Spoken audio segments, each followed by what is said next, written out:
En guise de vœu, j'ai mis en exergue les trois mots qui m'apparaissent comme les plus propices, les plus susceptibles de permettre qu'adviennent véritablement et durablement nos espérances les plus fortes.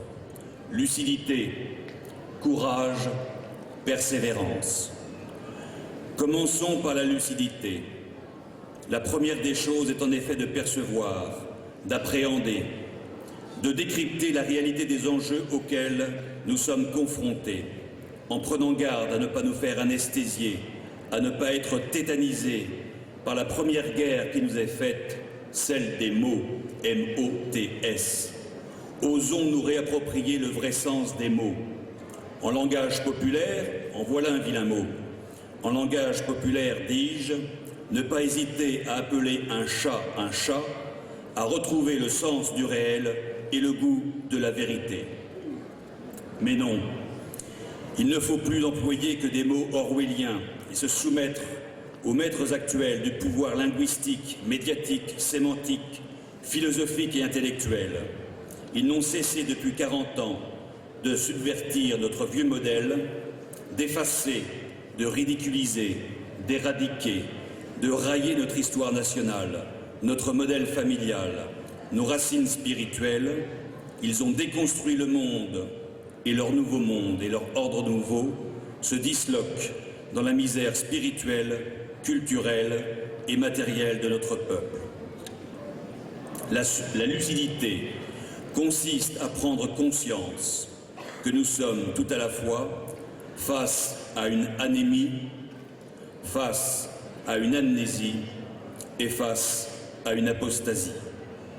Le courage maintenant, car si la lucidité permettait de prévoir les conséquences de nos errements, l'histoire soudain s'accélère et nous plonge au cœur des événements. L'histoire nous met au pied du mur. Il nous faut donc faire face, et cela n'ira pas sans courage, et le courage n'est fécond que s'il est éclairé par l'intelligence. Restons-en là pour le courage et prions le ciel de nous le donner.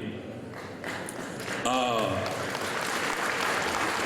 la persévérance, c'est l'espérance en action, c'est l'espérance qui jamais ne se lasse, qui jamais ne se fatigue, qui jamais ne se décourage et qui non plus jamais ne s'illusionne. J'emprunte les dernières lignes de mon discours à Paul-Marie Couteau dans son dernier ouvrage, De Gaulle, espérer contre tout. Il dit si bien ce que je souhaite partager ce soir avec vous. Parlons sérieusement. Nous sommes au point de bascule.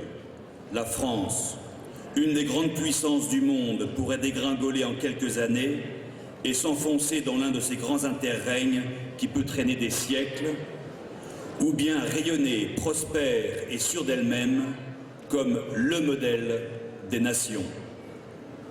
Je crois, sans faillir, que la messe n'est pas dite, que la France peut toujours redevenir ce qu'elle fut souvent, le caillou glissé dans la chaussure des mastodontes, le phare de résistance qui appelle toutes les résistances à travers l'univers, l'affirmation d'une voix nationale, celle du tout politique, opposée au choc convenu de deux délires, le tout marché et le tout religieux, les deux totalitarismes qui aujourd'hui se partagent le monde.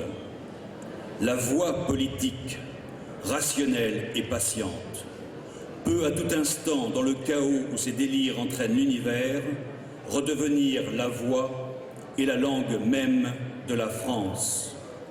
Nous en avons tous les atouts, ceux d'une grande puissance, riche, soudée aux vieux sédiments des siècles, et nombreuse, car dans quelques années, la première population d'Europe.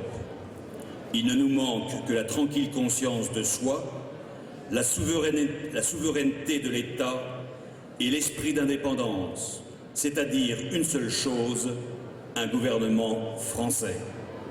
Toujours la nation, toujours la France fut un désespoir surmonté. L'espérance est toujours un risque à courir et même le risque des risques.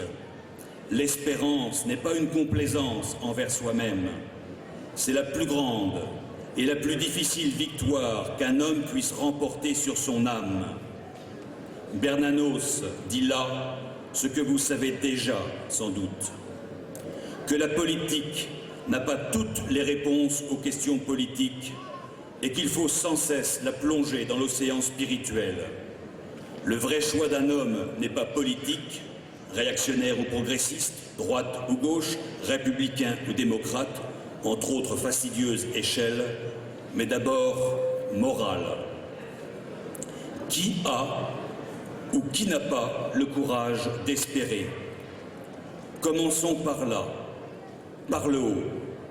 On verra aussitôt que compte ceux-là seuls qui savent dépasser le constat de la réalité, de l'impuissance et de la solitude, parce qu'ils ont d'abord réussi à espérer, de cette espérance qui est toujours violente, parce qu'elle est une blessure que l'on s'inflige à soi-même, quelquefois à sa raison.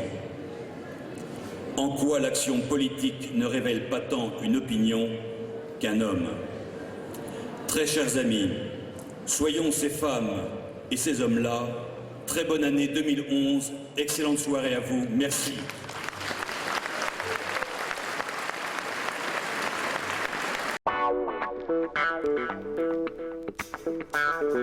Wow.